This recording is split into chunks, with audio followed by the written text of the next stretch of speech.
Recently, conservative commenter Charlie Kirk took on 25 woke college students on a variety of topics, including abortion. A lot of you have asked me to comment on this video, so I'll give you my thoughts, but I want to be clear that overall I think Charlie Kirk did a very good job. Abortion is just one issue among many that he addresses, and he handled it well. There's only a few points that he could have been sharper.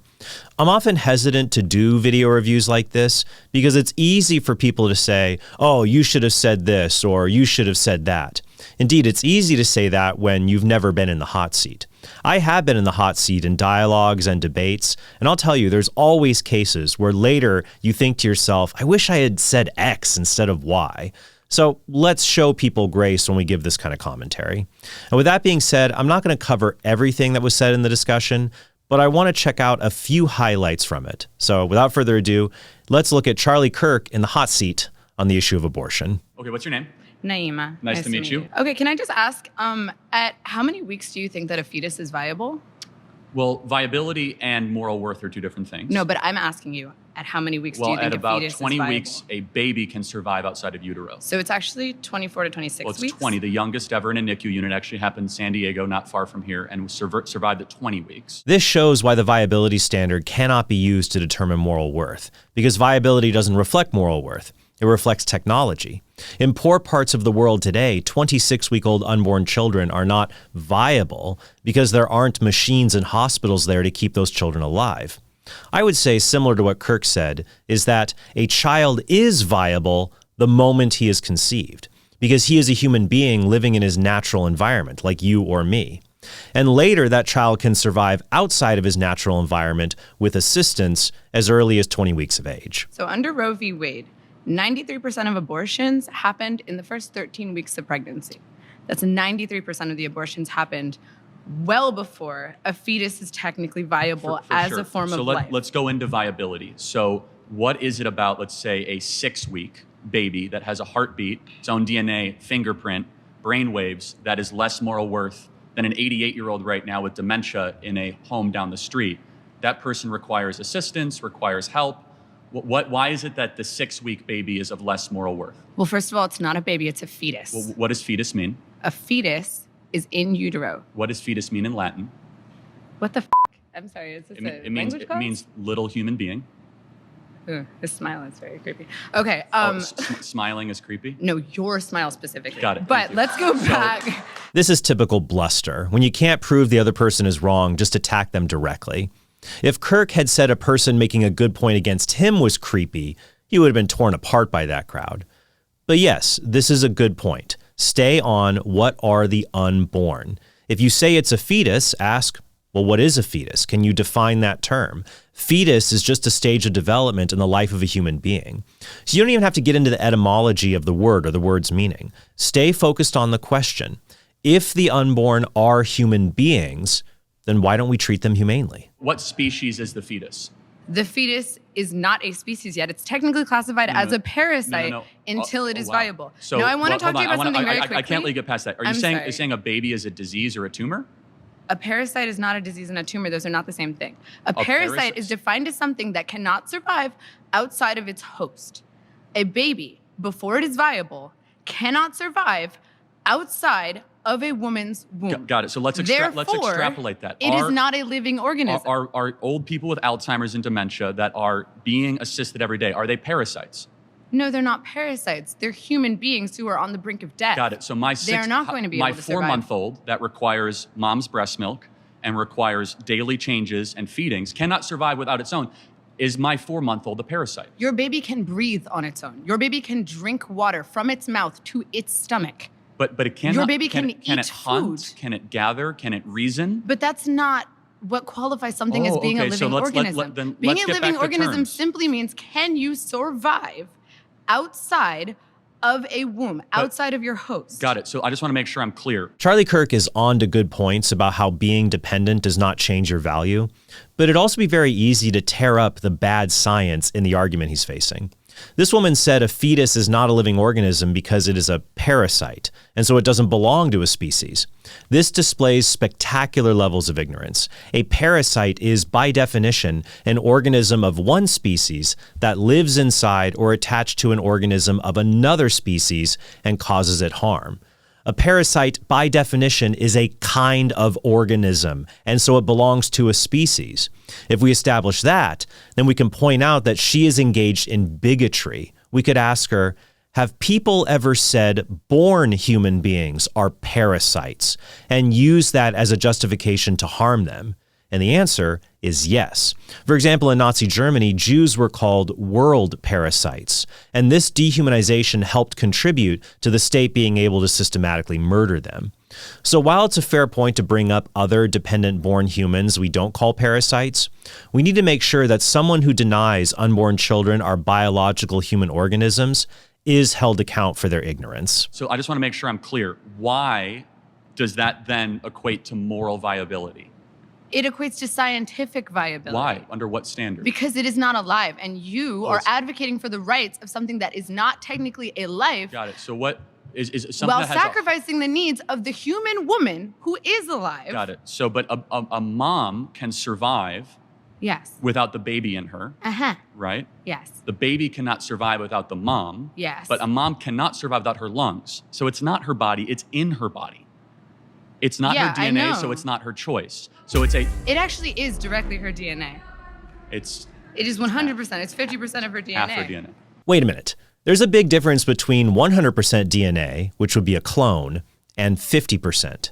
Children are not just copies of half their mom and half their dad. It's not like they grow up with the left side of their body being a copy of their mom and the right side of their body being a copy of their dad. When the genes in their parents' gametes, sperm and egg, recombine, they form a brand new individual, a person who has never existed in the past and will never exist in the future. When it comes to being alive, this reminds me of one time when I was involved in a formal debate on abortion at UC Santa Barbara. One of the audience attendees said to me during Q&A that the fetus is not alive. So I asked him in response, what does abortion do to the fetus? And he answered, it makes the fetus go away. I said, where? Cleveland? He did not want to say it killed the fetus because you can only kill something if it is alive in the first place.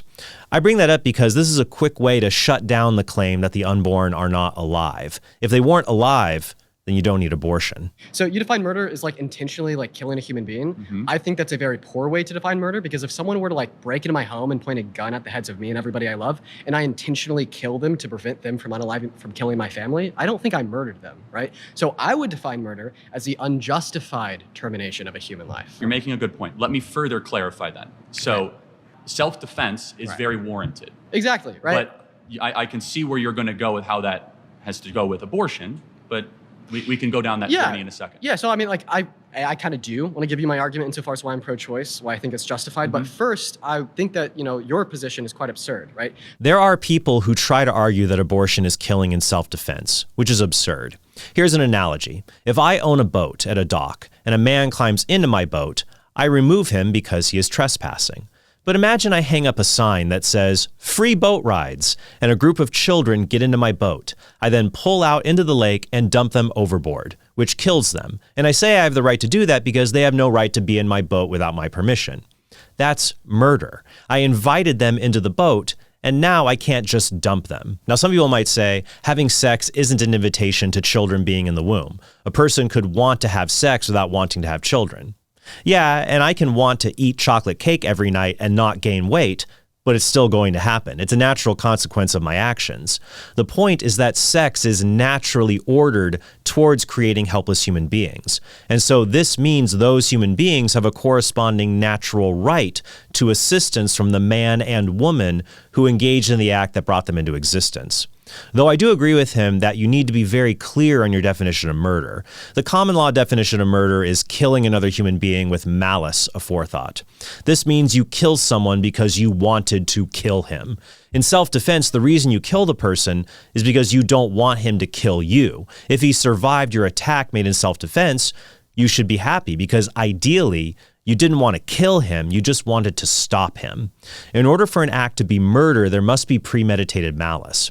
I prefer to say abortion is homicide, which is just the killing of a human being. And then we can ask, well, what kind of homicide is it? And clearly there is no justification for this homicide of very tiny human beings. Okay, whenever I'm talking about this discussion, I always go to the question of What about in the case of the mother when her life is in danger? Because I'm a big believer. I don't know. I'm still iffy on if I think it's or if it's murder or not. But even so, I mean, I don't want to say murder is justified. Guys, wait, let me just get this one point and then you can vote me out. Give me 1 second. Say the mother gets pregnant and she knows that if she gives birth, she's going to die. She has some kind of health complication. Then what do you do in that case? Section. I don't know what that means. It's a C-section. They do an insert. Guys, wait, hold on. Just give me one second. They go right below the belly button and they deliver the baby. And after she doesn't have to give birth. It's technically birth, but it's much safer. So that's actually safer than an abortion procedure. When people ask, what if the mother's life is in danger, we should focus on the fact that we need to answer the question, what are the unborn first? If the unborn are not human beings, then it doesn't matter. Do whatever you want. Have an abortion for that reason or any reason. But if the unborn are human beings, then we have to ask this question. What do we do if there are two human beings in danger and one may be threatening the life of the other? So, for example, if there are two drowning people and one is panicking and about to kill the other, you might only be able to save one person as a lifeguard. But you wouldn't push one of these people under the water and purposely use them as a flotation device to save the other person. Sometimes you can only save one of two people in distress, but you cannot directly kill one person in order to save the life of another person, at least according to Catholic moral theology. If two people are in a sinking lifeboat, one cannot kill the other just to keep the boat from not sinking. A principle of common law is that necessity is not a defense for murder. Now, I think Charlie Kirk answered this well. To clarify, I'd say that early in pregnancy, we can kill the threat to the mother, like uterine cancer, even if that treatment causes a child's death unintentionally, like through chemotherapy. And later in pregnancy, it's faster and safer to do an emergency C-section than a late-term abortion. And then we can round it out by saying nearly all abortions are done to protect lifestyles, not lives, and that every state in the U.S., even those that ban abortion, have an exception if the mother's life is in danger.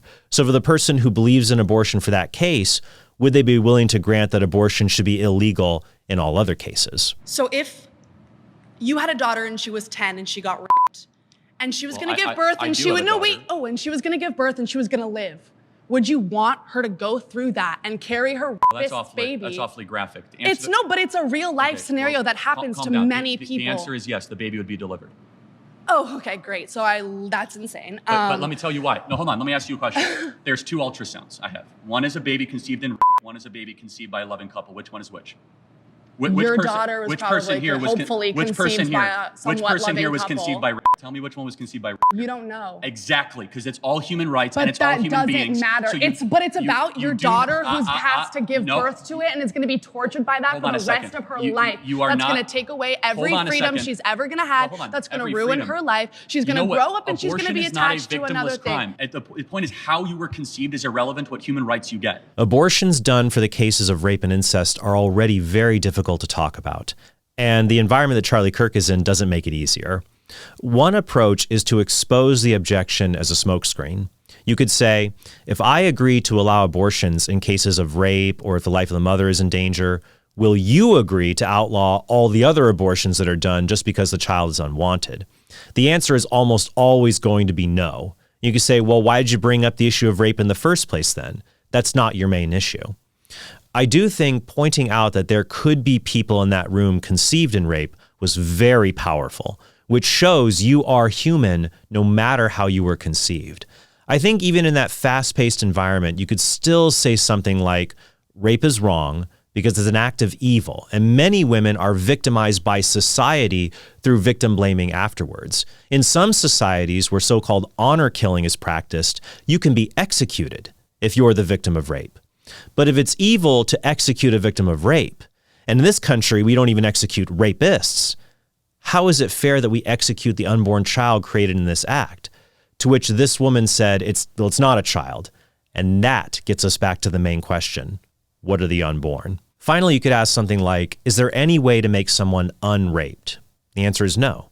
Rape is a trauma that rape victims live with. The question is, and Charlie made a good point here, do you want to add the further trauma of being an accomplice to the killing of your own child? And the woman's flippant response that they wouldn't even know is rebutted by the thousands of women who have given post-abortive testimonies saying abortion was one of the worst decisions they ever made. I'm talking about the person who is dealing with the pregnancy. I am not talking about the cells. I don't care. No, listen. The fetus, the whatever, I don't care about that right now until it is formed.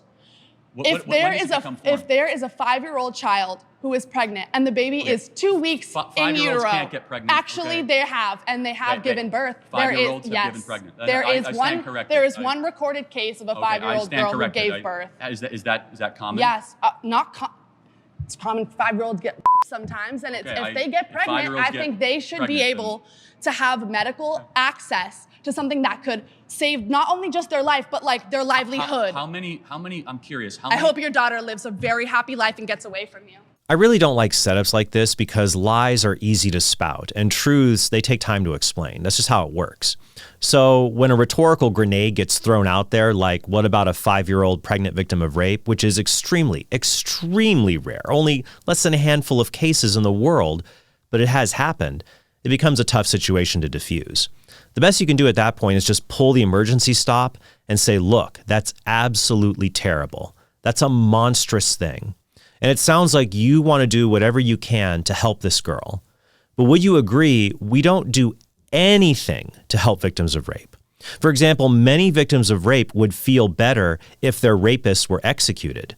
But in the United States, we do not treat rape as a capital offense.